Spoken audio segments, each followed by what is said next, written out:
Hello, everyone, and good morning. Welcome to our Project SPARC Showcase. My name is Gina Houston, proud SPARC leader from Fullerton College. It's a pleasure to have all of you here today. Here's our agenda for today. First, we will be going over the program. Then we are going to be hearing from all of our teams. After the team presentations, we will be speaking a little bit about what's next. Feel free to type any comments or questions in the chat. And without further ado, I'd like to introduce you to Erin Edwards, Director of the Glendale Community College CalWORKs program and the President of the CalWORKs Association. It's off to you, Erin. Thank you so much, Gina, for that welcome. Thank you, Britt, for the amazing music. And thank you to all of our guests for coming.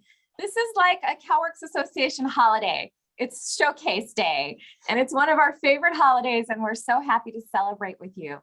We are the CalWORKs Association. My name is Erin Edwards. My pronouns are she, her. I'm the director of the Glendale Community College CalWORKs Parents Program and the president of the CalWORKs Association. The CalWORKs Association is supporting parenting students to change their own lives 2 generations at a time. And we are creating a California where families step into their power through education. We are a 501c3 nonprofit run by a very dedicated volunteer board, and we are supported by people like you who care about California's parenting TANF students and their families. If you would like to support the work that we do in the CalWORKs Association and in SPARC, please think about making a donation. Buy us a $5 cup of coffee. You can go to calworksassociation.org/donate. Thank you so much. Blanca Barajas, my CalWORKs sister, you're up next. Thank you, Erin, my CalWORKs sister. Good morning, everyone. My name is Blanca Barajas, and my pronouns are she, her, ella. I am the CalWORKs director at Los Angeles Southwest College and the president-elect of the California Community Colleges CalWORKs Association.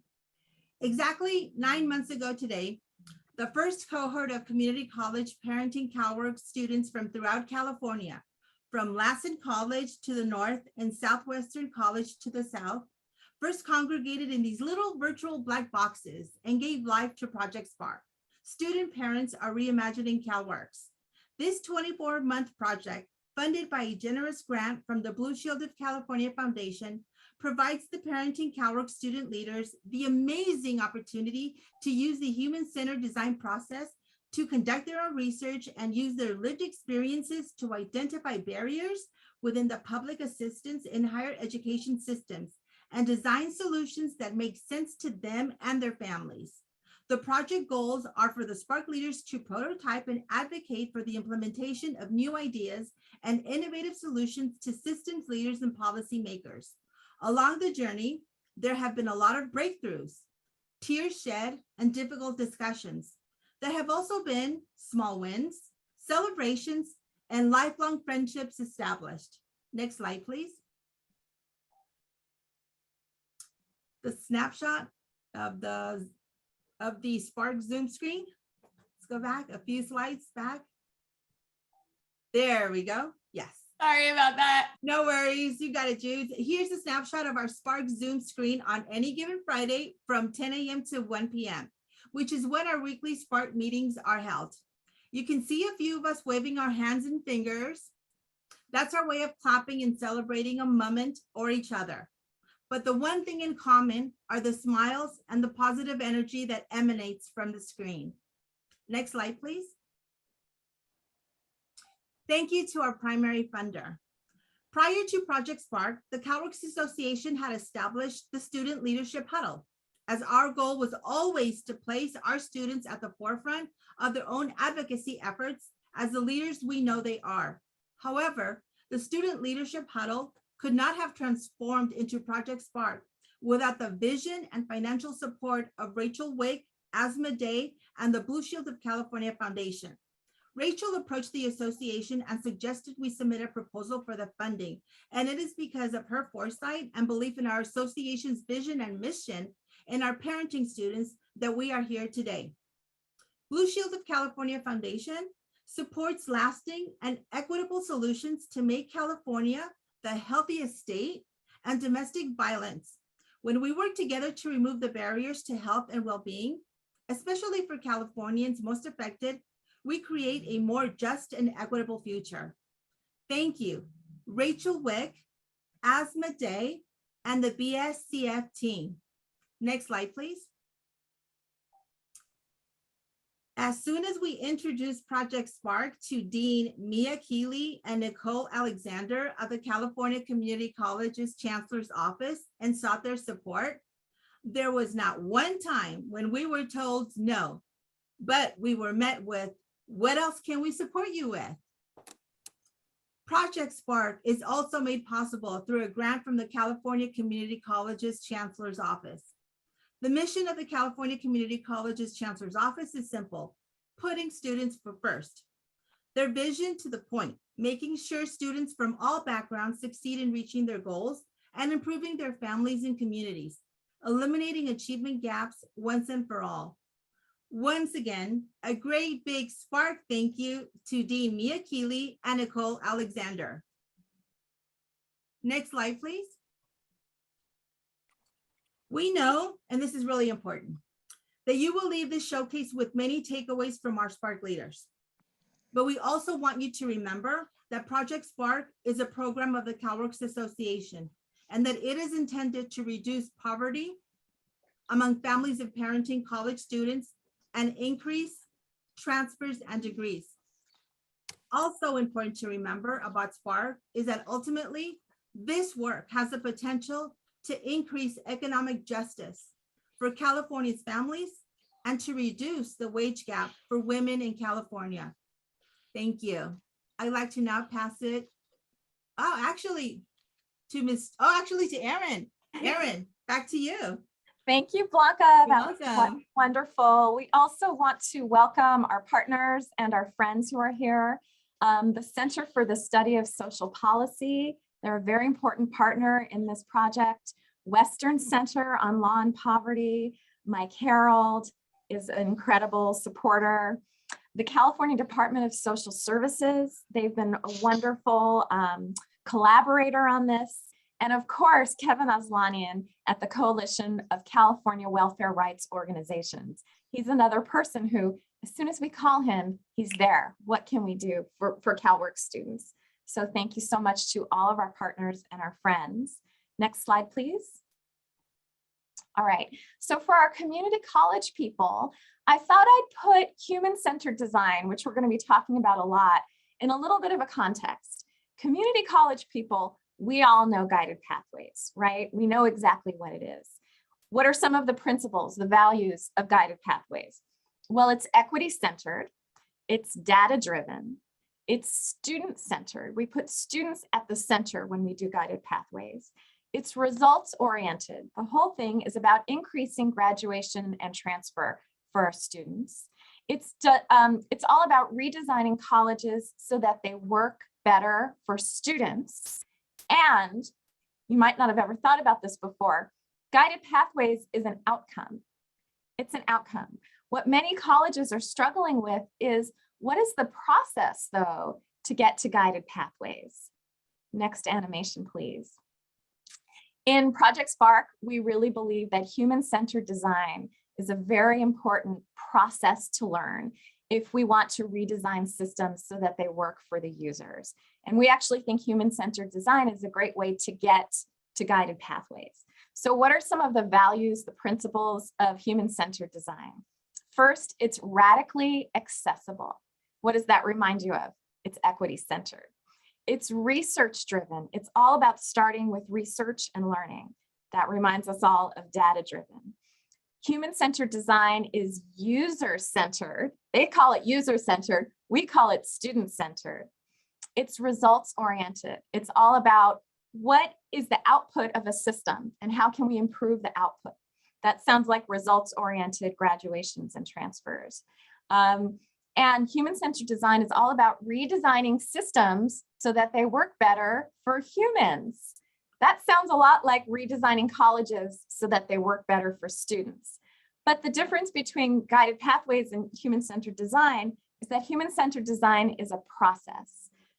And we really believe that human-centered design is a great process to use to get to guided pathways. And that's why we've chosen it for the SPARC program. Next slide, please. All right, now we want to welcome our human-centered design partners and friends, Judy Brown, Leah Tremblay-Adams, and Brittany Henry. Thank you so much. All right, thank you. Thank you, Erin. Thank you, Blanca. My name is Judy. I am so honored to hold this space with all of our amazing Sparkers. My role is to sort of help guide the program. We're co-designing the program with our Sparkers as we're in the program. So we actually use the human-centered design process to teach the human-centered design process, because that's how much we believe in this process, to really center the lived experiences of the people who will be impacted by decisions at various systems and policy levels. And with that, I'll bop it over to Leah, who's going to say a little bit about her role. Sure. Thank you, Judy. I'm Leah Tremblay-Adams, she, her pronouns. I am a design researcher with Civic Makers, which is a lot of the work that I do with SPARC, in mainly sharing the tools and processes from human-centered design with our SPARC leaders, and making sure that they are tools that are available to them, and providing some HCD training along the way. I'll bop it over to Britt. Hi, my name is Brittany Henry. I prefer to go by Britt. I go by she, her pronouns. I am a Civic Makers project facilitator, which is the role that I am also playing on this project. So my role is holding space for difficult conversations and all of the very nuances that tend to come up in those conversations. So here, holding space for the stories and the very real experiences that student parents are experiencing, and figuring out how can we turn that into a system that better serves them. With that, I'm so happy to see you all. I will pass it back to Judy. All right, thank you. Also prefer Judes, if that is a way that you would like to refer to me. We don't do a lot of formality around here. We really believe in meeting each other where we're at and allowing ourselves to be real humans.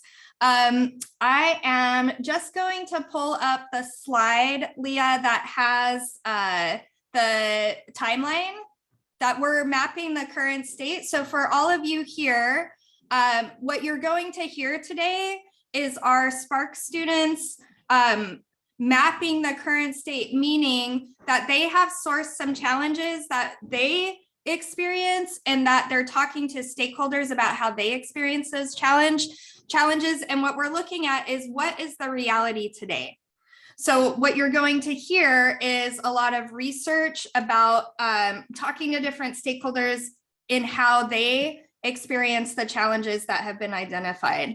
I am just going to show you that visual, and then we will get into our team presentations. So what you're going to hear today is a bit about how we frame a challenge into a how might we. So how means that solutions exist. We're going to assume solutions exist. We use the term might because we know there might be more than one right way. And we means we do it together. That's why our students are in teams, so that they can learn from and iterate on each other's ideas and experiences. So as you can see, we are doing these 3 design sprints. This is our current state mapping, where we develop a clear understanding of the current system and its pain points as experienced today. Our next sprint is going to be future state mapping. So what that means is we're going to start to understand what could be better. This is kind of an ideation phase where we talk to our stakeholders about what could be improved about these particular challenges. And then our next sprint is going to be the bridge. And what that means is we are going to come up with potential policy solutions at various system levels so that we can test Their desirability, meaning do people want them? Feasibility, can we do them? And viability, will they sustain through the long term? So the interesting thing about applying human-centered design to policymaking is that it acknowledges that the human condition is always changing, and there are other factors that will influence how we interact with systems, so that policy will no longer be something that is written in stone and ages and doesn't move along in the modern world the way that we humans do, right? We are going to make it so that this is more fluid and adaptable, and that we can constantly be looking back and saying, are we doing the right thing for the people we are supposed to be serving? So with that, we are going to turn it over to our teams. And actually, let me go back over here. I am having some fun computer stuff today, so that's good. Here we go. I'm just going to bring up a slide that shows you all of the different teams that are going to be presenting today. We're just a few minutes behind schedule, but that's okay. So our first team is going to be provision of services. Then we have awareness of resources. We're going to talk about housing. We're going to talk about mental health. We're going to talk about the relationship with our county workers. And then we're going to look at resources specifically for families and children. So I am going to bop it over to our provision of services team, and I will pull up your slides. There you go. Take it away. Hello, everyone, and welcome. It's such an honor to be here with you all. Thank you for joining us. My name is Lakeisha Burrell. I'm the proud SPARC leader from West Hills College, Lemoore in Kings County. Our group's focus is provision of services. And now I will turn it over for my colleagues for more introductions.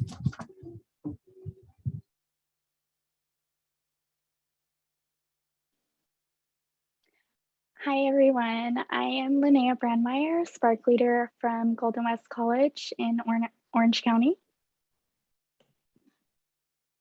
Hello, my name is Anissa Flore. I'm the proud SPARC leader from Palomar College in San Diego County.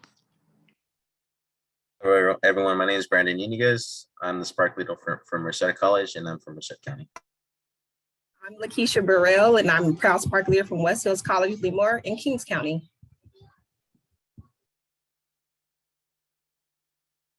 Good morning, everyone. My name is Annie Gevorgan. I'm a proud SPARC leader representing Glendale Community College in Los Angeles County.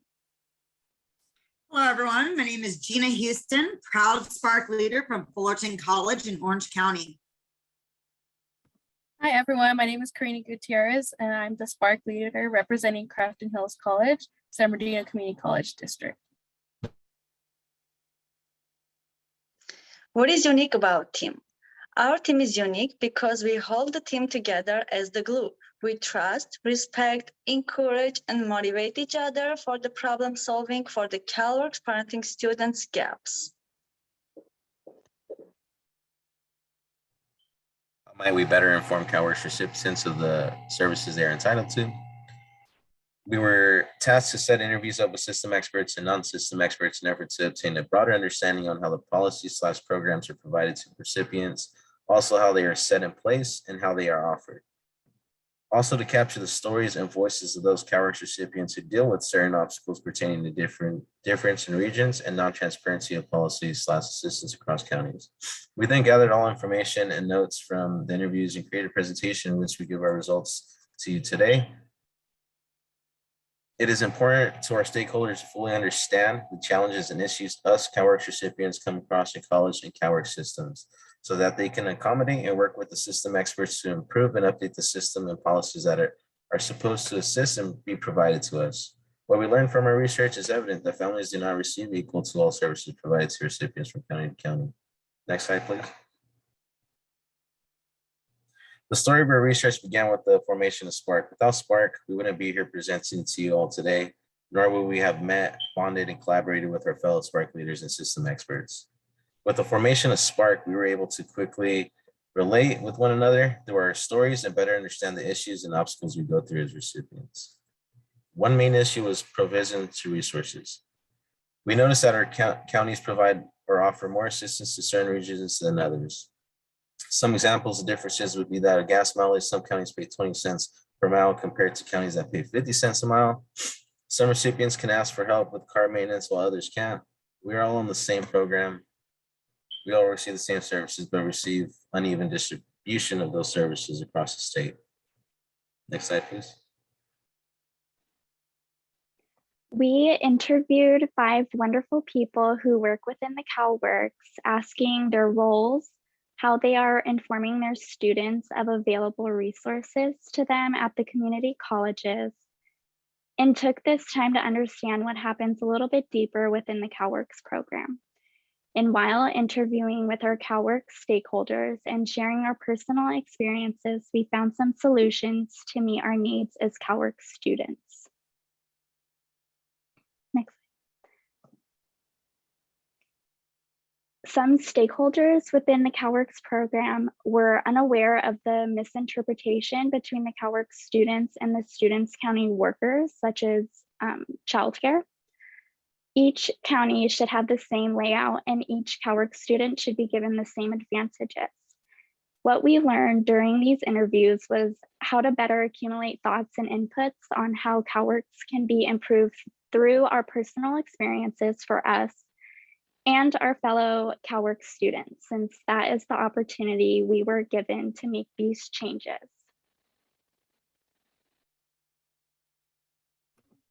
So in this process, we have identified challenges, layers, and needs. When it comes to challenges, we identified that CalWORKs students are having a difficult time reaching out and asking for assistance. A lot of the time they're entitled to these resources, but they just are unaware. A lot of students don't know. Maybe they're on the CalWORKs system, but maybe they're not on the CalWORKs program. We also identified that there's a lack of information on resources within the campus, but also in the Department of Social Services. There's a lack of awareness by these resources by the student population. With other challenges from the pandemic in particular include childcare, where there was a shortage in childcare, institutions were closed down, and also when it came to work study, like I said, institutions were closed down, leaving student workers out of a job. And so from one of our high-level stakeholders within the CalWORKs system, we were educated on the many layers of the CalWORKs system and kind of gave us some insights. And so we were educated on the layers. And so it starts with the State Department receiving the federal funding from TANF, and then they take that funding and distribute it to the 58 counties across California under the guideline of the governor's budget. And then from there, it goes to, like I said, the State Department then writes those rules and regulations for all 58 counties. And then those regulations are turned into county letters. And then those letters are turned into instructions for actual caseworkers. So when it comes to CalWORKs system, it's kind of like almost like going to a restaurant, and just keep that in mind. And so from our high level stakeholder, they kind of mentioned and explained that the system is kind of like an 8-page menu when you go to a restaurant. There's too much, it's like overwhelming. There's so much information. And the challenge at task is like, if they try to unify all these 58 counties under one universal policy, it kind of has unintended negative impacts. So if you make it too rigid, you lose the flexibility. But then if you try to kind of take charge of that flexibility, it leaves a lot of like barriers and different impacts. And so similar to the final layer in the CalWORKs system, I'm talking about when it goes from caseworker to recipient. Like I said, it's kind of like a restaurant. By the time the menu is going to reach the customer or a client, like a CalWORKs recipient, they may not receive the menu. They may have a server that brings their drinks and food, but leaves out the silverware. I'm sure you all can relate. Maybe there's a server that isn't so friendly and kind of treats the customers with an attitude or like an inconvenience. And so, like I said, by the time it goes from the state all the way down to the actual recipient, it's a lot of there's a lot of barriers.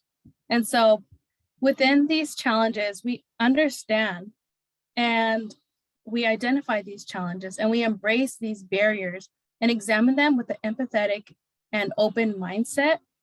We feel that there's a need for like an upfront layout. And we also feel like there's a need for policy and handbooks or guidelines to provide recipients of all the potential resources available and how they should be accessible to the students. And we also feel that there is a need for more of a clear understanding of these processes and what they consist of. Next slide, please. Considerations. So what we would like for you all to take away from this is that there is a gap between what services are available and what is actually being provided.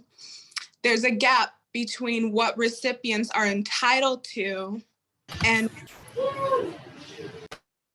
provided. And this varies from county to county. So an example is the gas mileage. In one county, someone may receive 20 cents per gallon or per mile, and in another county, someone else is receiving 50 cents per mile. CalWORKs recipients don't have much agency in accessing the services they are entitled to. I would like to leave you with this quote from a stakeholder. Oh, thank you. People don't have access to what they're entitled to because the system is based on county flexibility. The flexibility should be for the beneficiary. Then the county should follow. Beneficiary is the CalWORKs recipient. Thank you. So, as our role as designers, it is difficult to sometimes remove ourselves from the position we hold as stakeholders to solely holding that space as a designer. It is impossible to completely remove yourself as a student or a CalWORKs recipient because those experiences are part of who we are. In general, the experiences people go through in life shape them. However, remembering that we are not the only point of view is always helpful. In addition, the training we as SPARC leaders have had on empathic listening really gave us a leg up. It taught us how to pull back from our own biases and really truly listen and understand what the interviewee is trying to say. Pulling away from being opinionated and following the interview protocol that we create is a solid skill that we have all learned throughout this project. When conducting interviews, it is always about gathering the data to get a feel for the larger picture. Next slide, please. So what's next? We would love to see further research regarding the division of the resources at the county levels. As one system experts explained to me, all counties have to follow umbrella term policies written in the all county letters, but come up with their own county policies underneath that umbrella policy, making the qualifications for certain services extremely narrow in some cases. This causes huge gaps in regards to what resources you qualify for, depending on which county you're in. It is not completely uniform across all counties in California, and a lot of counties do not provide you with a menu of their policies. What can we do to bridge these gaps felt between counties at the policy level to allow equal distribution on services? This is something that we'd like to do further research on. Thank you. Next slide, please. The purpose for SPARC is to ignite a change to allow more awareness, mindfulness, and between the community colleges and the CalWORKs program system and everything it has to offer to all aspiring students. So this concludes our presentation, and we want to thank you all for your time. All right, SPARC fingers for provision of services. Thank you so much for that presentation. And next, we are going to hear from Awareness of Resources. That's Glenda, Francisca, Brianna, April, and Rita. Y'all ready to go? Yes. All right, take it away.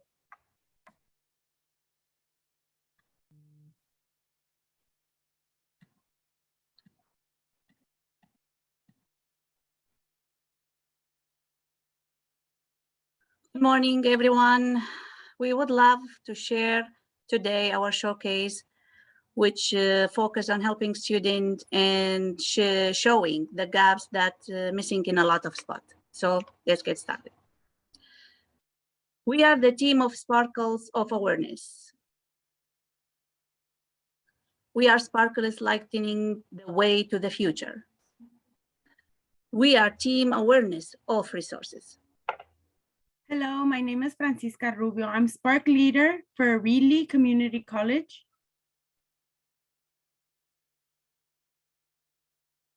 Hi, my name is Glenda Brownell, and I'm a SPARC leader from American River College, Sacramento. I'm Brianna Hatfield. I am the SPARC leader representative for Lassen Community College. Hi, I'm April Acosta, and I'm student SPARC leader representing Rio Hondo College.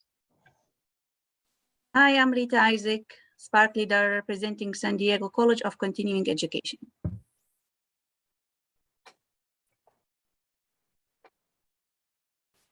So we have some inspiring quotes every student should think about. Don't give up on knocking on closed doors.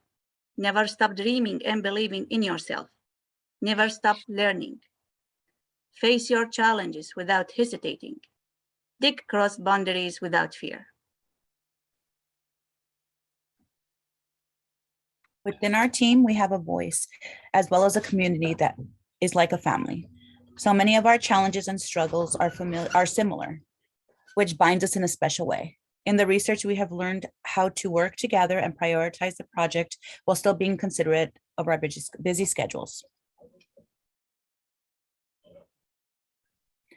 Why might we introduce all the various resources available to parenting students within CalWORKs? When assessing resources, many ESL parent students encounter more barriers than native English speakers. The success and graduation rates of parent students are highly dependent on their access to resources in the higher education and welfare system. Even though parent students encounter barriers in gaining awareness of the resources available to them, they remain determined, resourceful, and dedicated.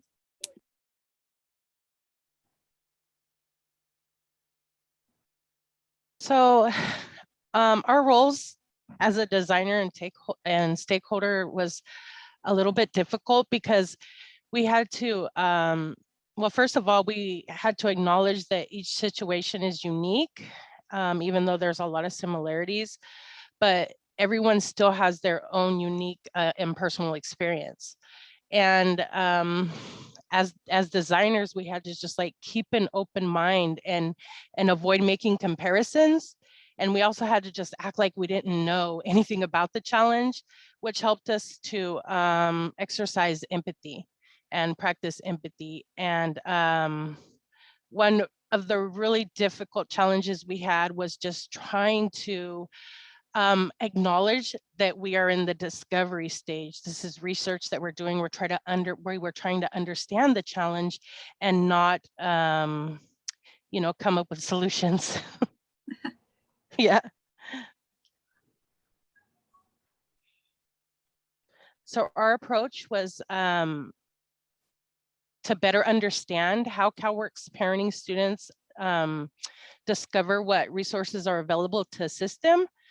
We did this by conducting a series of interviews with 5 different stakeholders, some of who had direct experience, which were our CalWORKs students, and then those that had indirect experience, which were county workers and CalWORKs specialists and other system experts who, for example, are CalWORKs coordinators. Our stakeholders and research. There are a few surprising statements that were made by the stakeholders while we were conducting this research. Like when I went to ask about school as part of my activity, I was denied twice because it is a new culture and beginning for the students, refugees facing language barriers and computer and communication skills. It is hard to see where the problems are when you are not a CalWORKs student. I didn't wait for resources to come to me, I sought them out. Key insights that we came out with. When resources are lacking, opportunities for receiving and providing support to be successful are missed. It was surprising to learn about outreach between Job Club and the community college. Stakeholders have had different experiences when interacting with the system. Awareness of resources are not equitable across all counties. It's difficult for experts to recognize the challenges that CalWORKs parenting students encounter while navigating the system. Further research. Additional research we would like for the incoming cohort to focus on is to address the differences from the current state, which is our present cohort, to the future state, which is our incoming cohort, regarding awareness of resources.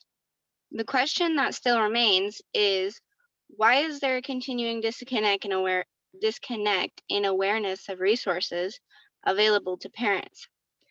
How can we ensure that parenting students are being informed of all the resources that are available to them? We look forward to working with the incoming cohort to implement some of the changes that we are hoping for.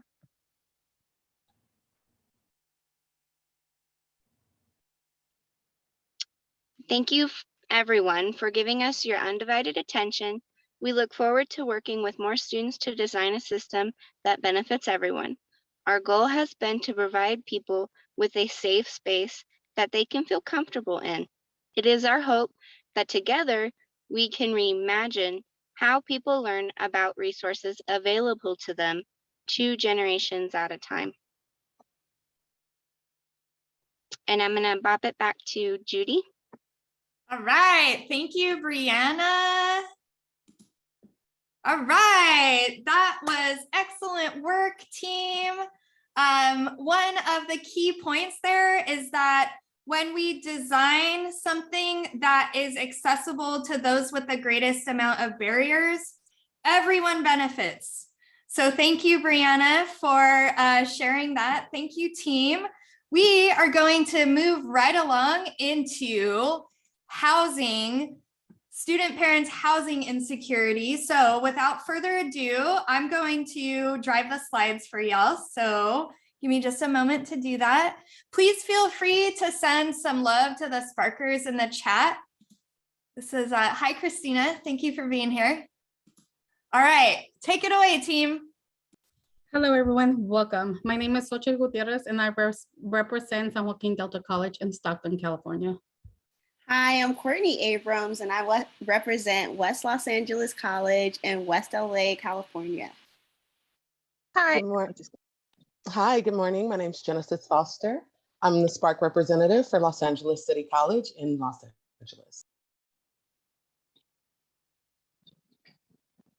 Good morning, everyone. My name is Yomaira Ceballos. I'm SPARC leader for Modesto Junior College in Modesto, California. Good morning, you guys. My name is Tiffany Harden. I represent Chaffey College in Rancho Cucamonga. Hi, good morning, everyone. My name is Sarah Silguero. I'm from Coastline Community College from Fountain Valley, California. Next slide, please.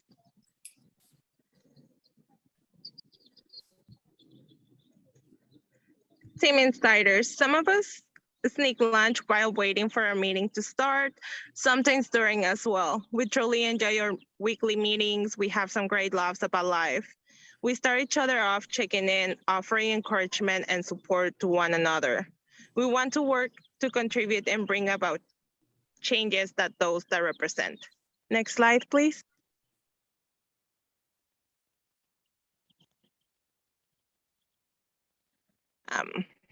What drove our research? How might we?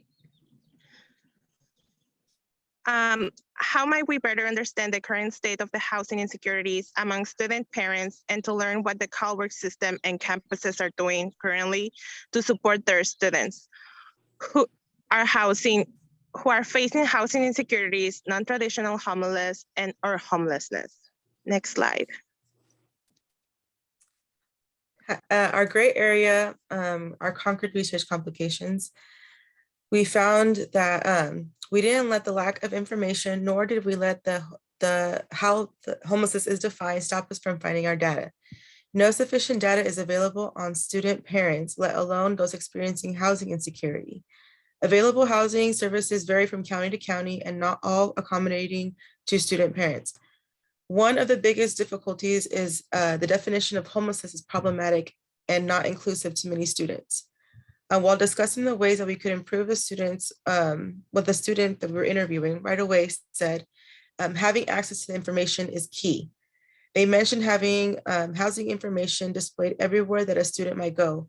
They emphasized that availability is important. An example that they used was getting housing information to like the deaf, the disabled, the students that can't speak English, and or like are computer illiterate. If a student is that speaks English is not informed, she would imagine that it would be harder for someone else that doesn't speak English or that has a disability. She showed concern for those she showed concern and wanted to make sure that they're getting information too. Next slide, please. Hi, we spoke to our most important stakeholders, and those were our littles. One little said, we have lived in 100 houses before we got our own house. Another little expressed, my emotions were all over the place. And just like yours, Mom, I felt hopeless and depressed. Next slide, please. We gather information on various resources by county. One thing that stood out to us was that there were no housing support specifically designated to student parents, but there were many resources dedicated to low-income families with children. In all the different 5 counties that we represent, there were wraparound services for homelessness. Next slide, please. Housing insecurity and student parents. So our plan was that we conducted 6 interviews with student parents facing housing insecurity and 1 interview with a member of the Chancellor's Office Board of Trustees. We also conducted desk research on student parents and the pilot parking lot safety programs availability and other community partnerships, in addition to checking available sources by each of our team's counties. Next slide, please. We wanted to focus on the feelings that our students were feeling. We got some quotes from our interviewees. Even in sleeping in your car, the police will bother you in addition to other issues. You can't work a full-time job and get aid. They kick you right off. Another one that's really good, it's really important that all of them were saying is that it's hard to come up with that much money. They're talking about like the deposit, first and last month's rent. You need to have good credit and you need to have good credit in order to get into good places. Next slide, please. So we know that the causes of housing insecurity are plentiful. Our research provided some basic reasons that each person interviewed mentioned. In addition to these, one parent mentioned having to know their place and bite their tongue when asking for assistance because of feeling powerless. While hearing these parents' stories, we were surprised by the efforts of parents to limit their children's experience with housing insecurity and to shield them from the current reality. One parent expressed wanting to keep as much normalcy in their lives as possible while experiencing housing insecurity by cooking meals for their children, even though the shelter provided meals. Next slide, please.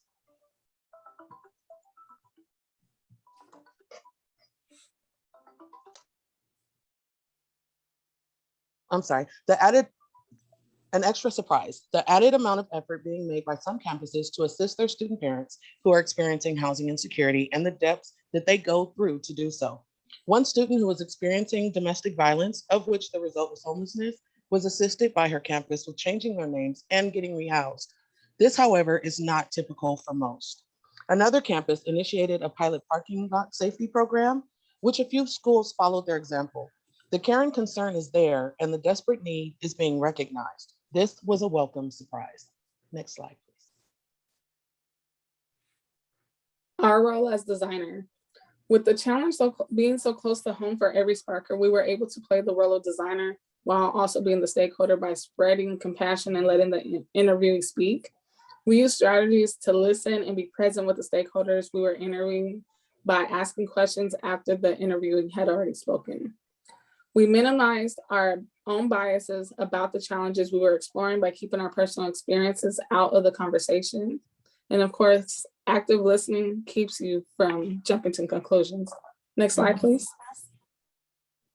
So further research, there are gaps that are found in the collection of the data on student parents, the available resource per county, and the amount of campuses that are working towards better options for this population of students.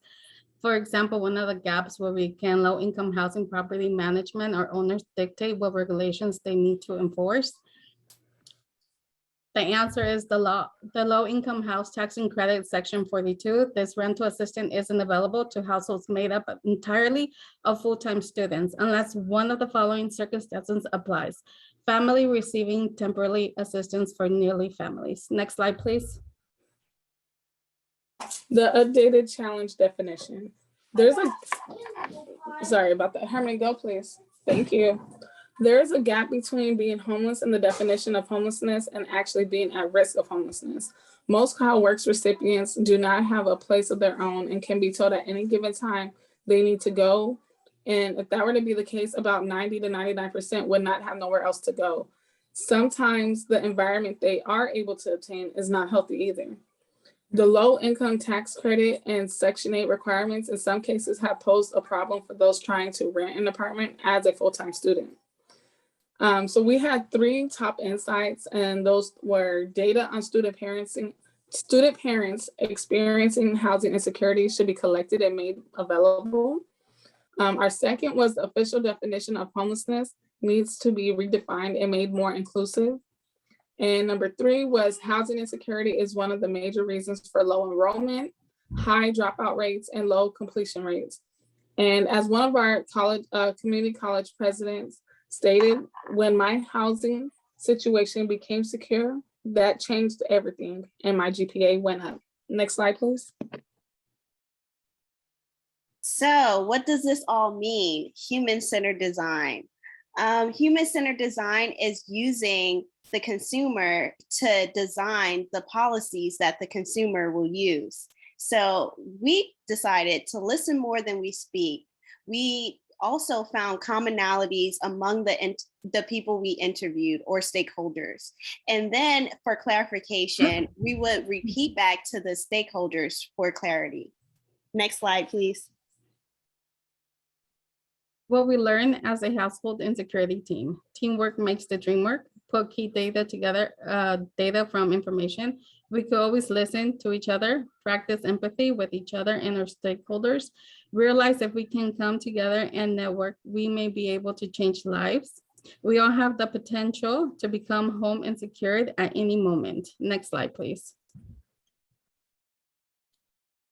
The key takeaway. The key takeaway is that when making policy decisions, situate yourselves in the student parent experience of housing insecurity. Ask yourself and your team, how will this decision impact the most vulnerable students and our most vulnerable stakeholders, our littles? Thank you for joining us today. I like to bop it back to Judy. Yay! Housing insecurity team. Who else doesn't have dry eyes? Huh? That's me. I know. All right. So good. Thank you. So many amazing insights there that we could definitely spend time digging into. But we have coming up next. Wow, we're actually doing great on time. Look at that. Blanca, it's almost like we planned it this way, right? Okay. I am now going to turn it over to the team that is looking at the challenge of mental health for CalWORKs student. Lisa, I see that. Your eyes aren't dry either. Well, now I'm going to turn it over to you. Take it away, mental health team.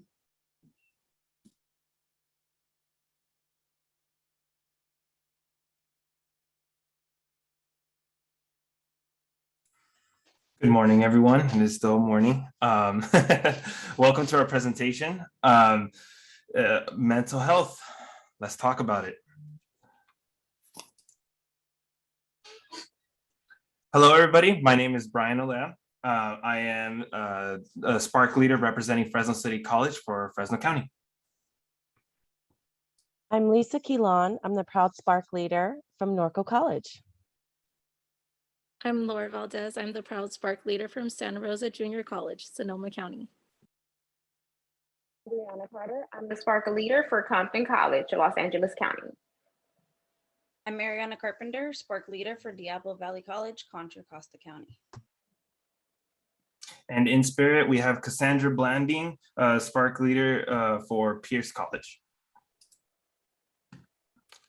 Before we begin, everyone who participated in our exploration of mental health, we thank you. All information given is kept anonymous. All stories are true. Some details have been changed to protect the anonymity of our stakeholders.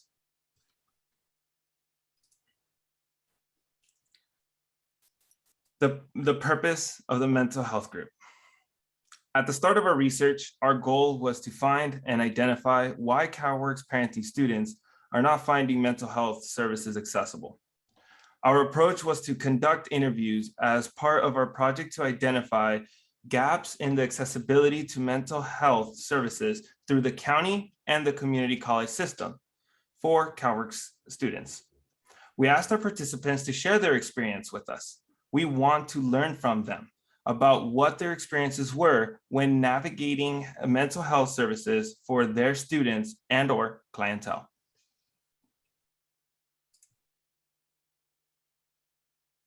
Limitation of our research. There was too many layers to follow up on everything that was given to us. Not all stakeholders were easy to connect with. Stakeholders are CalWORKs students, CalWORKs college directors, county job specialists, and counselors. As parenting students, we juggle college, SPARC commitments, and duties of parenting. Our process took steps to ensure that our bias was not involved in our interviews and when dealing with the data that was shared with us. A protocol was made that went through a quick introduction of ourselves, the purpose of our work, a consent portion where we asked if we could record only for the purpose of backing up our notes, followed by the question we had ready for them. And finally, a portion thanking the interviewee for their participation in our efforts to make an impact on those who can't find their voice. Since we're on the topic of mental health, we had an idea that there may be stories that we hear that are going to make us feel uncomfortable. So we supported each other by holding a space after the interview to talk over what was presented to us, as much of it did conflict us in some way. When asking questions to our stakeholders, we like to use silence as a method to reel out a deeper experience from the stakeholder. If a response was needed from us, we re-asked the questions and gave minimal feedback to specifications as we did not want to lead any questions. I'm happy to present our data analysis page, which is one of our methods we use to better understand the mental health challenge overall.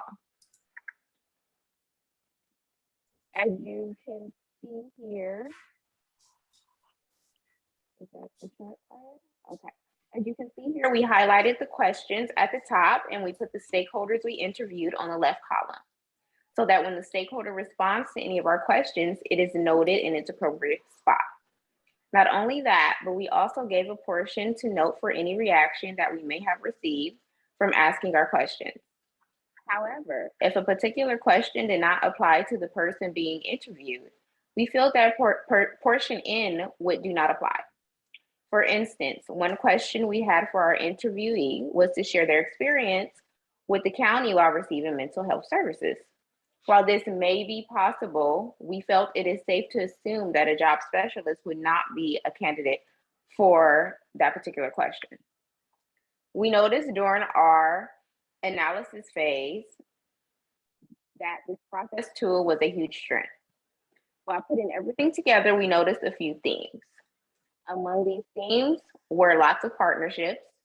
We unfortunately saw the accessibility of the service, but also that the service is inadequate for the student. Over the time, our research, as we began to analyze our data, our focus began to find its course. How might we better understand CalWORK students' accessibility to find mental health services? We came face to face with a lot of challenges as we took on the role of designers. One of those challenges was that we too are one of those stakeholders, which means that at some point of every experience that was shared to us, we could have been on the other side of the things, the affected side. The role as a designer has definitely been an experience for us. It is very unique and empowered us because it puts us in a position where we can have a vetted interest in the work that is being done for us without us. This part was inevitable. We always wanted to jump to solutions, but we knew to wait. We did two things. We came together to give the respective space that these ideas needed and deserved, which was outside of our research portion. And anything worth going back to, we noted it and put it aside. To give everyone an understanding of the frustration that students underwent when dealing with the mental health process, I will present to you 3 quotes that we felt could really use some love. For the first quote, "You could tell when someone wants to help you, but their hands are tied." A quote from a student stakeholder group. For the second quote, "In response to asking for clarification about a mandated action that was required on the individual back in 2018 to get therapy to extend that individual's time on aid," he states, "I needed more time. There was no way I can be a father with no family support system and get my undergrad without having to buy more time on the system." In response to the individual letting us know that there is a limit to the amounts of free sessions that county gave, he states, "I probably need 2 or 3 sessions a week, but at $150 a session, I cannot do it." And it doesn't end there.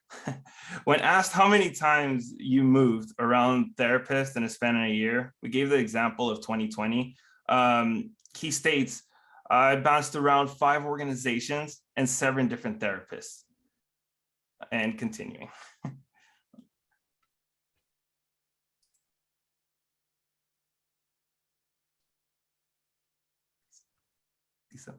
Powerful and eye-opening quotes from a CalWORKs director. We need to recognize how critical mental health services are. It is one of the greatest necessities as far as services go. CalWORKs participants have high rates of depression, anxiety, and intimate partner violence. The referral process, a gap we found was linked between counselors and job specialists. They both express that CalWORKs students have to wait too long before a mental health professional contacts them for intake. This timeline is critical for a CalWORKs student. The sooner the recipient does their intake, the more likely to follow through with mental health services. Some county workers, CalWORKs directors are willing to go an extra step to make sure their student recipient will get an expedited referral. However, this is at the discretion of the worker.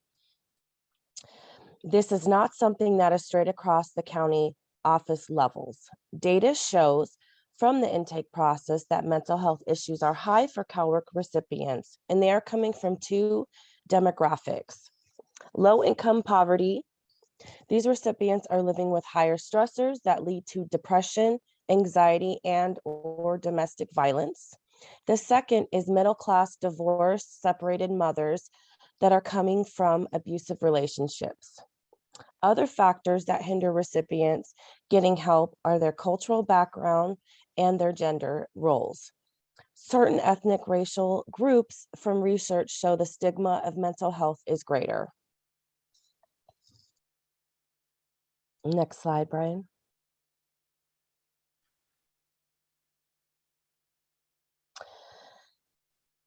We want to welcome the incoming cohort to Project SPARC. In addition to our research, have an open mind, clear mind about mental health. Ask questions, be a good listener, and be empathetic. This process is a journey like no other. The work we do is making changes, but we still have a lot to understand and research in regards to the mental health process for our CalWORKs parenting students.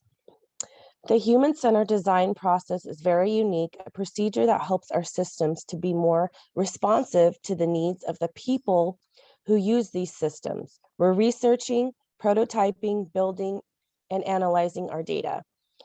Human-centered design's most important keynote is empathy. With that, we have the ability to understand and feel others' emotions. The purpose of this project is for the CalWORKs students to research, identify the gaps within the welfare and community college systems. The unique thing about Project SPARC is we are the most important stakeholder. The CalWORKs students that are in the system get to reimagine and make recommendations on what change we would like to see. This is all in effect to better help us, the parenting students, so we can succeed to our fullest without the current barriers we face. Additionally, we would like to thank our team, Civic Makers, Judy, Leah, Britt, our CalWORKs Association family, Aaron and Blanca, all of the mentors, all who support us, our partners, friends, and most importantly, Blue Shield. Thank you. Thank you, guys. Now we're gonna bop it back to you, Miss Judy. All right. Thank you. Thank you. Thank you. Mental health team, such an important issue to tackle. Let's give them some SPARC fingers. Yep. And this team in particular recognized this as a gap because of experience that they were actually experiencing. And so I just want to acknowledge the space that we create in Project SPARC to have vulnerable and real conversations, and really just appreciate everyone who is contributing to that, because you're calling in those who don't have a voice, those who have been invisibilized, and especially this issue of mental health becoming so important to so many people as we heal from our collective trauma of both going through the pandemic and everything else that we're experiencing as we go out there. I do want to just take a couple minutes because we're doing really well on time, and I want to make sure that the time that our teams shared with their stakeholders to attend fits. So we're going to talk to the county worker team next, but I do want to call in my other space holders to see if you have any reflections you would like to share. Britt, I saw you nod your head. Anything that you would like to say at this point? Yeah, I'm really impressed with the way you all were able to tell the story of who's experiencing the challenge. I think you all did a really good job. Mental health, I love that, because mental health is a very touchy subject in this society. And I love that you all started with giving us how you were protecting the people that you interviewed, and anonymous, how you did the data, and how you really dove in there, but respected the being that was telling their stories. It's a beautiful way, and it shows a lot of care. Karina, that I remember when we did the practice session, and you gave that analogy about the menu. I love that you expanded upon it. It was concise, it was beautiful, and you really painted a really lovely picture. And then I will say for the second team, I thought your transitions were really lovely. Sorry, I'm giving a full read right now, and I don't do that. But I'm really excited about where you all have taken your stories and how you're able to tell the full picture of the CalWORKs system. So I'm so proud. Hey, thank you, Britt. Let's give Britt a wave. Thank you. And thank you for acknowledging all the people who have made it possible for us to be here. Erin, the library is open. What's that mean? It's because Britt said she was giving a read on all the teams. All right. I love it. Wonderful. Okay. Well, I think it's probably a good time to get into the county worker team. What do y'all think? We're ready? Yeah. Christina, you ready for the next one? Yeah, Daniela, thanks for being here. Naomi, thank you for being here. Timothy, I see you laughing over there. That's great. So this team is exploring the relationship between the humans that they interact with, right? Who are given the charge of sharing about services and resources and have their own levels of constraints that they're working within. This team worked really hard to develop some empathy that reached the entire system that they're working with. So I want to go ahead and give some props to the county worker team. I see you, Maria. Let's take it away. Thank you, Judy. Appreciate it. I will now be sharing my screen.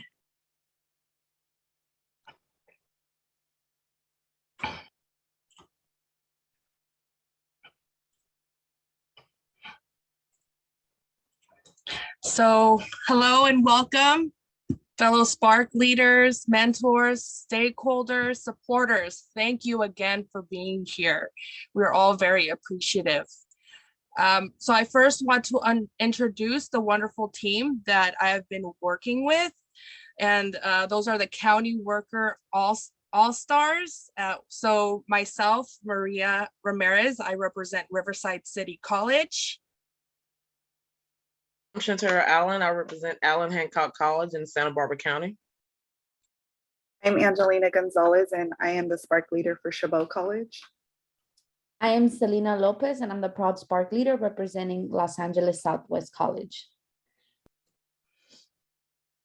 Thank you so much. And then, of course, we do also want to mention Blair Estella from De Anza College. Unfortunately, she could not be here, and neither could Eve Salinas from Long Beach City College, but they also were part of our team and helped us with us gathering all the experiences. So thank you so much, team.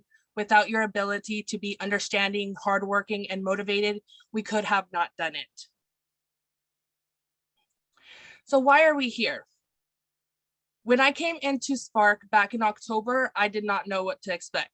So when I learned that I would be working and talking with other parenting students throughout California, I realized that we could make an impact. We soon learned about journey mapping. And journey mapping is where it allowed us to map out the journey that we went through CalWORKs individually. And that gave us the ability to find common barriers. We found that there was an inconsistency of resources that county workers were presenting to individual parenting students.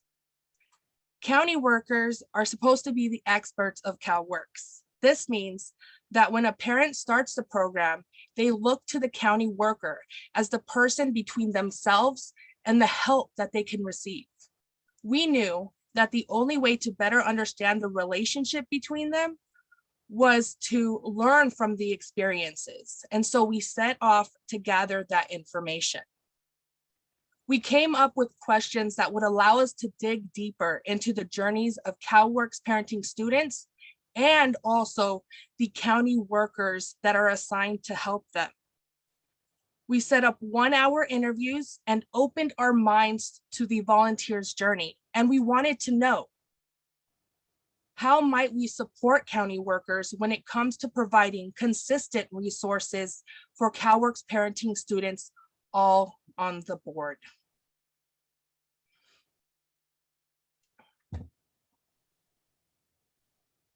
We also researched many stakeholders, which included ex-county workers, experts of CalWORKs, and parenting students.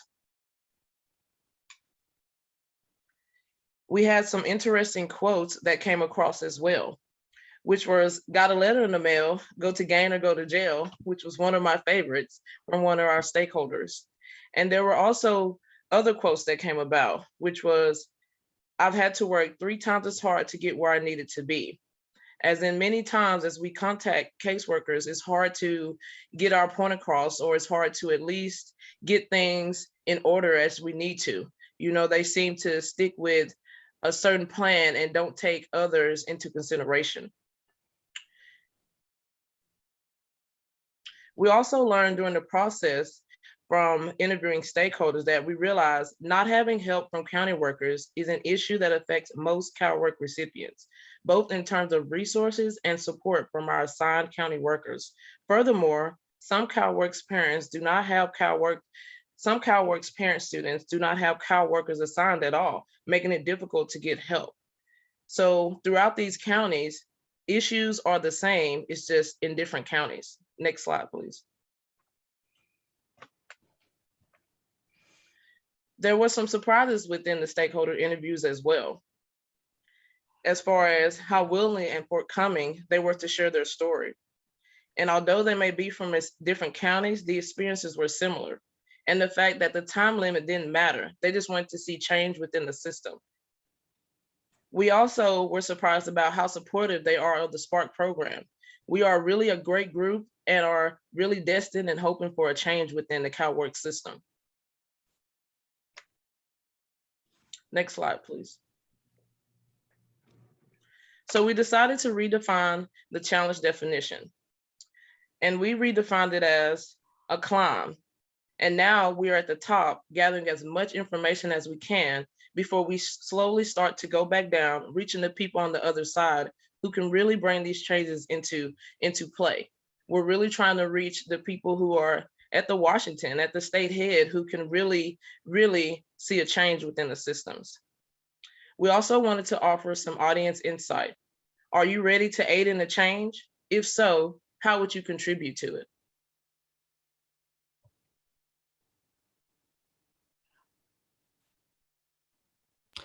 So for our designer role part 1, we wanted to take a look at the challenges that are close to every Sparker and ask ourselves, how are we working to hold the space of a designer when we are also a stakeholder?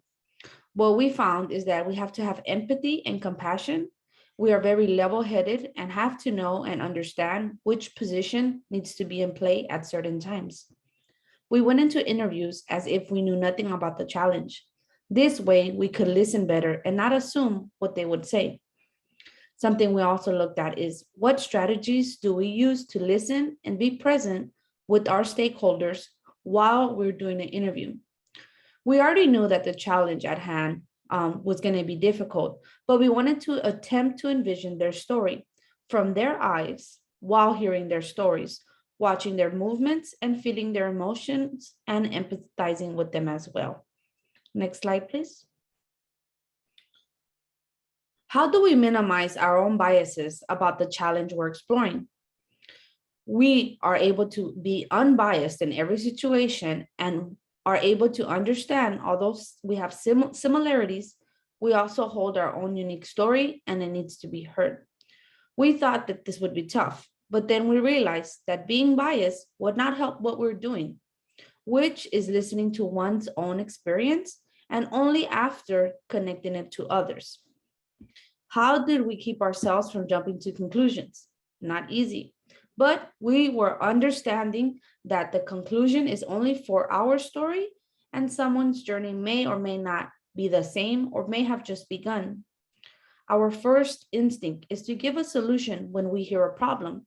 But in this case, the thing we wanted more was to learn, make connections, and hear other experiences that in the end would enlighten not only our journey, but our purpose and our.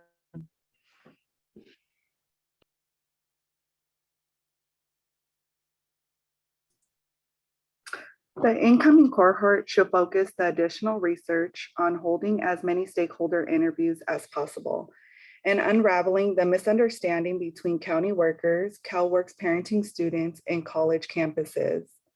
Some research questions we still have after our interview is how can we secure consistent training throughout all counties? How can a change of culture within the CalWORKs program benefit county workers with providing consistent support to parenting students? Next slide, please. In conclusion, the experience we have shared has enabled us to come closer to breaking down the barriers for CalWORKs students. Something our team wants you to take away from this is change is on the way. Never give up. Human-centered design is awesome and will soon make its way in many design team folders. Don't be afraid to speak up. We must push, reinvent when needed, and don't accept anything less than amazing humans wanting to make it better out there for all families. And to wrap up this presentation, please take a look at this video.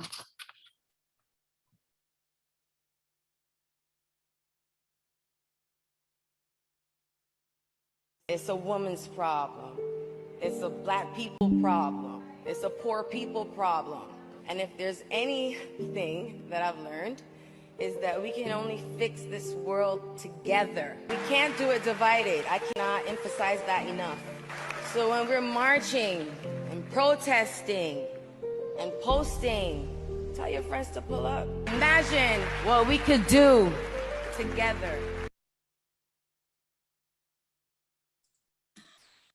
All right. I didn't expect that. Okay. That was amazing. Soon to be mother herself, right? The bad girl turns mama. That was amazing. Thank you. So let's see. We are doing pretty well on time. I do want to check in with my our next team, resources for families and children.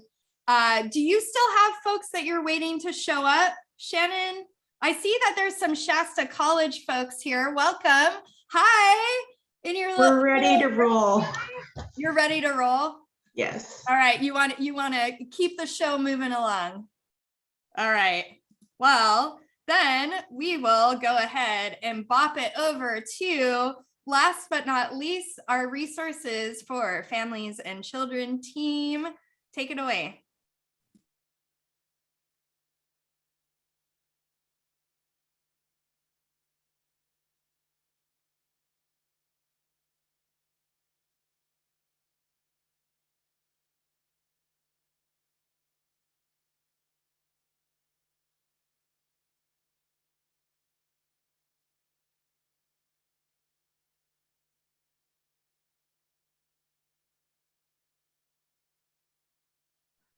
All right, it's our turn to save the best for last. Good afternoon, SPARC leaders. What's up? Thank you for everyone for coming in. This will not be a waste of your time. We are the group for the lack of resources for the CalWORKs families. Next slide, please. And yes, we are the team Awesome Sauce. My name is Rasilia Thomas. I am the SPARC leader of Southwestern College. I'm Dulce Loera, SPARC leader for College of the Desert. I'm Luisa Avagian, representing Pasadena City College. I'm Shannon Riley, and I'm representing Shasta College. My name is Faye Miller, and I'm proudly representing LA Mission College. My name's Dana Maciel, and I'm proudly representing West Hills College in Coalinga. And we also have Chantel Rouse from Feather River College. Thank you. How might we assist our colleges to fix the lack of resources available to parenting students and their families? During our multiple interviews, we identified issues specific to parenting students and their families. One of the biggest issues we noticed is that there is a huge lack of resources at the community college level. CalWORKs students and their families face unique struggles and often face barriers in navigating their families' problems and responsibilities. How effectively are resources serving parenting students? And how might we eliminate the reasons why student parents do not use campus and public support? Some of the reasons are: student parents don't know resources exist or are available. They don't think they are eligible. They don't know how to apply or are embarrassed to apply. How might we eliminate communication barriers? Faculty and staff that want to assist parenting students don't always know how. How might we break stigma and judgment? When we ask for help, our society makes us look weak, and that perspective needs to be changed. Stigma and shame can all cause a lack of access to college and public resources. We conducted interviews with people who are involved with community college, with CalWORKs, and social work, and interviewed student parents themselves to identify and define the problems that the families of CalWORK students face. We researched and discovered information about the experience of student parents. The results were broad and quite interesting. We identified some gaps in resources for student parents. We have learned that parents are a unique subset of college students, and they have different needs than non-parenting students. A couple of quotes from our interviews are, parents are expected to be mentally healthy and supposed to just suck it up if our children are draining us. Being able to be identified as a parenting student and being important, I think we get lost in college because most of our peers are just out of high school or a few years out of high school, and they don't need the same resources. But as parents, we need that recognition. Parenting students need support, openness, and acceptance. Lack of resources can affect parenting students' ability to succeed. Here are some quotes from our stakeholder interviews.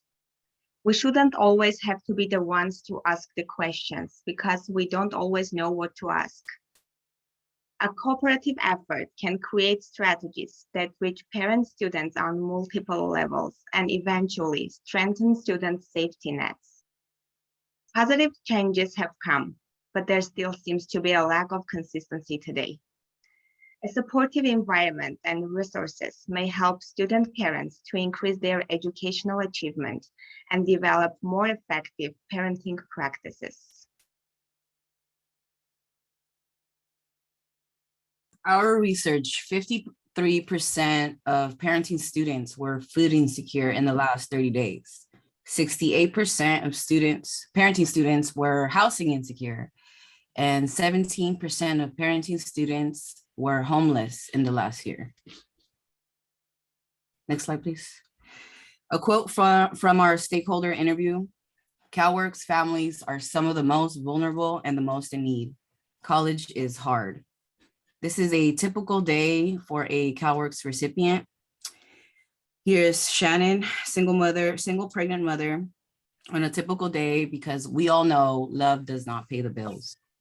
As a hardworking mother of two boys, Shannon here is a SPARC leader at Shasta College and a full-time student parent who has been accepted to Chico State and Oregon State University. Did you know that most CalWORKs recipients are constantly working endlessly to make ends meet with minimum to zero resources? Thank you. Next slide. Barriers we identified. We were surprised that there are so many barriers that prevent CalWORKs students from obtaining the help they need for their families. These include special services such as tutoring for our children, including those with special needs, are not met. Housing and mental health are also serious issues. Access to housing and mental health services vary drastically among counties. Another barrier is a lack of childcare for parenting students in the evening. CalWORKs students must ask for many services, but they cannot ask if they are never told these services are available. We have learned that in some cases, resources for students are not provided, and if they are obtained from an agency outside of CalWORKs, there are often barriers such as required doctor's notes or issues with meeting welfare to work hours that hinder families seeking the help they need.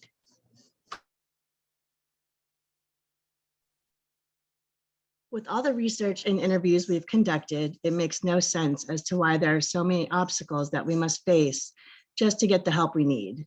We need a program that sets us up for success. We need to cut out those unnecessary barriers so we can focus on the road to victory. After all, it is a domino effect.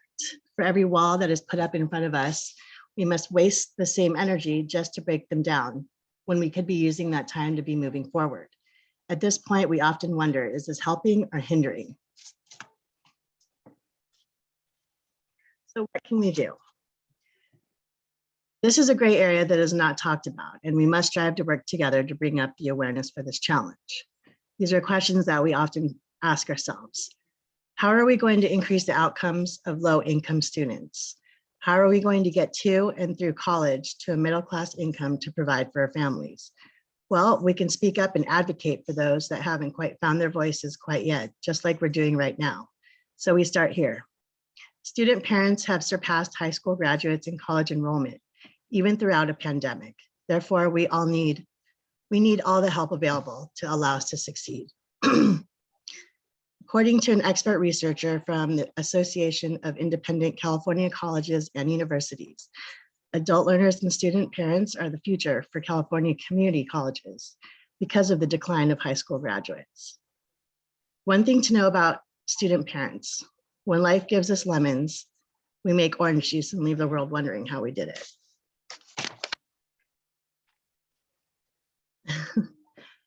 Project SPARC gives us the opportunity to grow alongside of its very own development. So being stakeholders, we all take this very personal. Therefore, the role of being the designer just comes naturally. It is very important to collaborate and work as a team. Knowing that we are not doing this alone gives us the opportunities to be heard so we can move mountains. Every stakeholder has their own unique story. And empathy is a key attribute as a designer, and those two roles combined become our superhero, our superpower.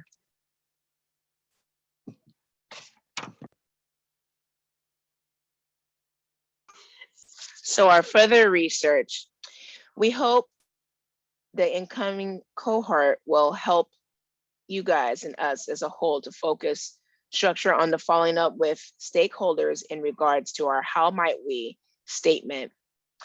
We also have more questions. As an example, how can we take action to ensure that we are advocating on what we actually can get addressed and fixed?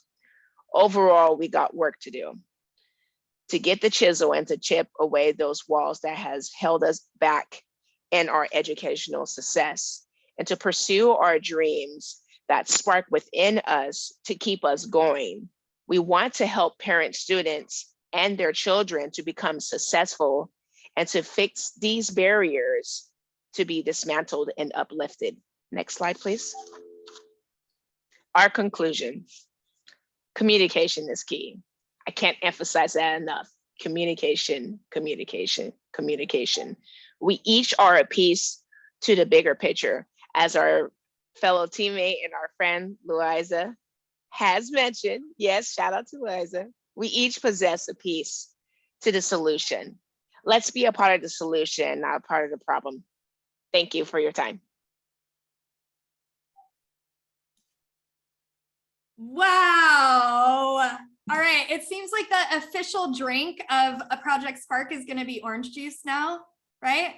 That's what you got some in your cup there, Faye? Amazing. Amazing. Thank you so much. Wow. Powerful use of words and imagery there.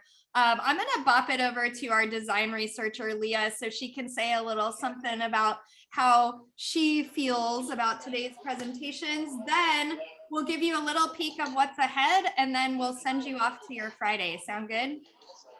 Also, hi, Damien. Thank you so much for being here. Hi. Oh my goodness.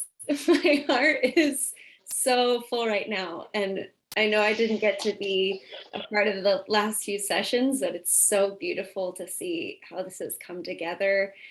From the design research side, I loved, there were so many phenomenal quotes within there, and I know there was probably a lot left on the table, but you all did such a great job telling these stories and finding some really impactful moments.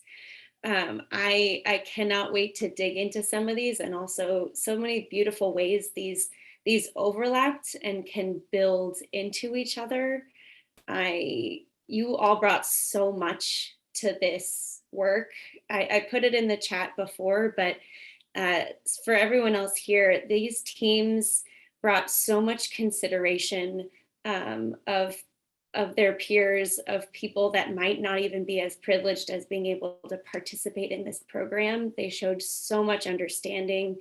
They came to interviews with resources saying, hey, this may be a hard conversation, but here are some mental health resources that are available to you. So much thoughtfulness that came, just from this cohort and from their understanding and their empathy for others. So it's just a joy to be able to support on the side what really is a natural awareness that you all have, a natural view that you have of these systems and processes. So that really shown today. And I'm so excited to continue this work and to hopefully have some more folks here that want to come alongside and support as well, and share from your vantage point in the system. Well done, you all. All right. Thank you, Leah. Little wave for Leah. I do also want to provide an opportunity for any stakeholders to share, to let us hear your voice. We are going to spend a few more minutes in our Zoom room here. Those of you who have to hop off, feel free to hop off. But please, anyone who would like to share anything about what they heard today, we do have a pretty active chat, but there's too much for us to read out for everyone. Yeah, this is Damien. I'd like to say something actually. So I'm like upper leadership at the Department of Social Services of the people who this information I think is directly applicable to. So the team that I sort of lead make all the rules and all the policies essentially that are impacting all of you. And sort of all the things that we're talking about, all of them resonate with me as issues and content that we work on in the same way that you're working on it. So I mean, the first thing, there's so much I'd like to say, but sort of the first thing I'd like to say is the level of presentations that you guys gave. You can come work on my team tomorrow. Honestly, it's the same. It's very close to the work that we do there every day. And what you guys did was at the same level. Very professional. It was really awesome. The other thing is, I feel like you guys are just hitting the nail on the head in terms of your approach to this issue. So frankly, you know, the system is the way it's designed is flawed. So, you know, I understand the logic of it's a time-limited program, and within that time, theoretically, you should be able to sort of improve your opportunities in the job market. So, you know, saying it like that at that level, there's some logic there, but that's not realistic. You know, we live on planet Earth, and the idea that somebody can, within, previously it was 48 months, but it's recently we're going to change the time limit to 60 months. But even at 60 months, the idea that somebody would be able to sort of take that journey, in addition to all the other things that we have going on in life, is it's not realistic. And so starting there, I think, like I said, you're nailing it in terms of sort of step one is to understand sort of how the system works, and therefore being able to understand how you can actually make change. Understanding that what is the data telling us, understanding, you know, I think the really important point is how information is provided to frontline workers. I mean, that is really where the rubber hits the road. And that is where this interaction primarily happens. And that is where a lot of breakdowns occur. So I think that's a great focus area.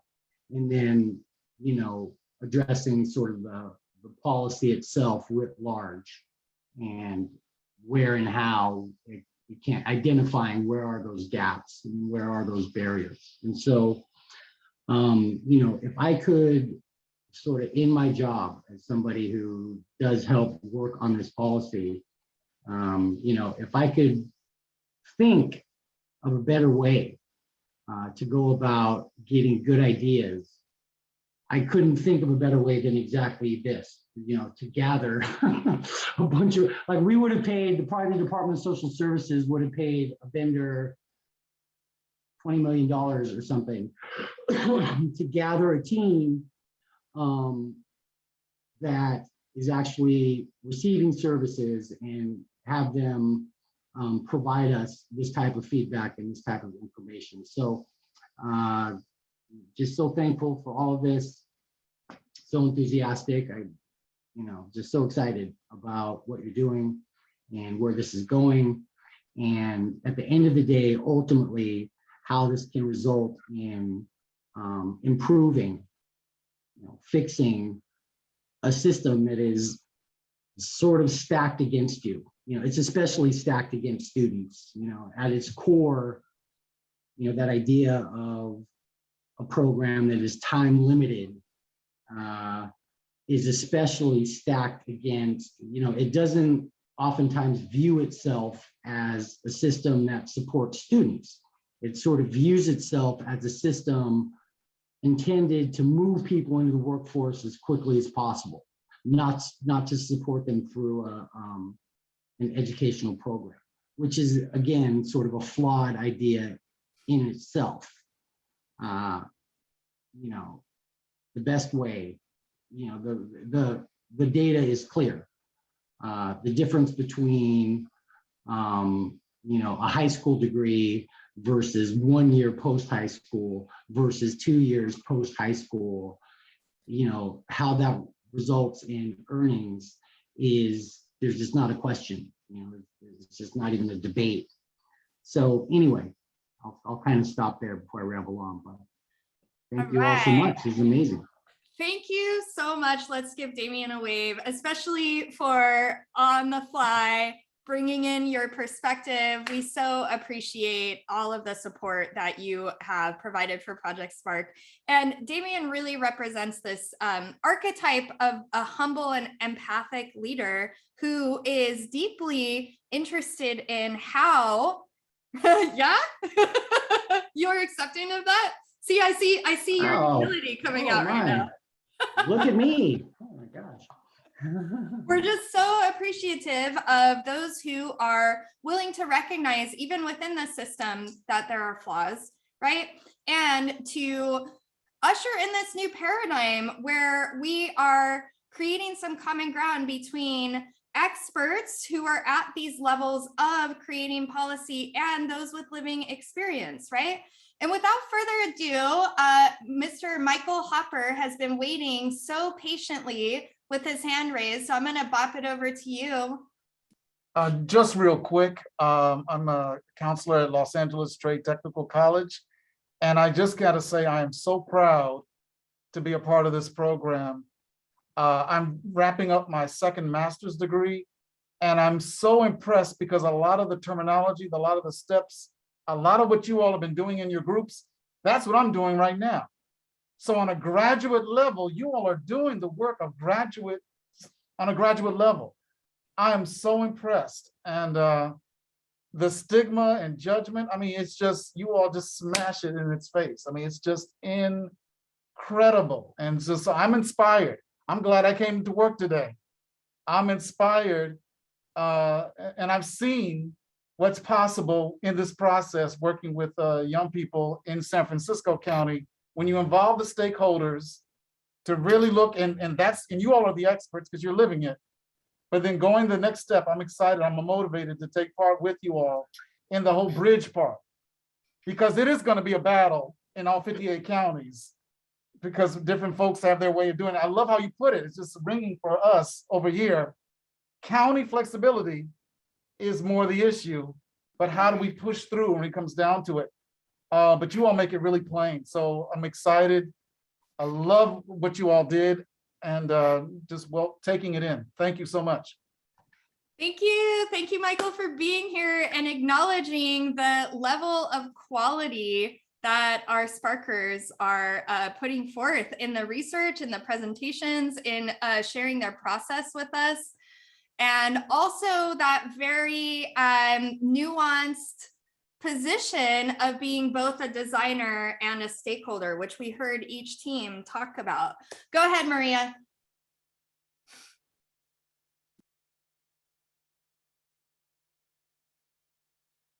Find your voice, my dear. Sorry, thought I clicked on it. Can you guys hear me now? Okay.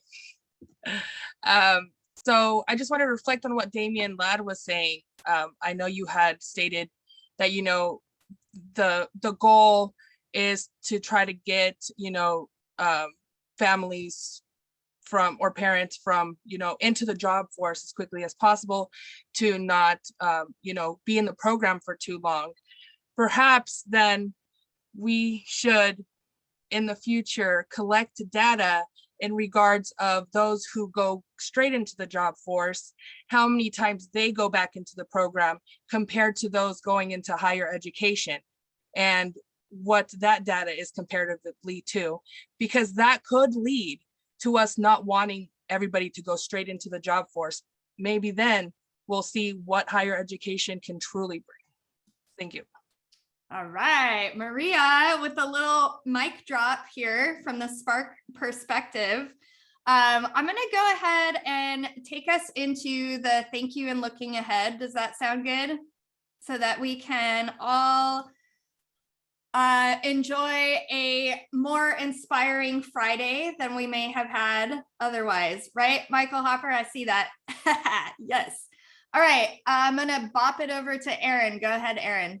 Well, my heart is full, but I'll get on to business. I want to thank everyone for being here. If you like what you saw today, you can see more SPARC students speaking, more SPARC students presenting at our 12th annual conference. It's virtual once more. It's happening April 26th through 28th. And our theme this year is Step Into Your Power. And you can go to that link and join us. Damien, if you would like to register, we will comp your registration if you want to join us. We'd love to have you there. We have some of our SPARC students co-presenting the opening remarks with me, and they will also be doing a breakout session. So we're super excited about that.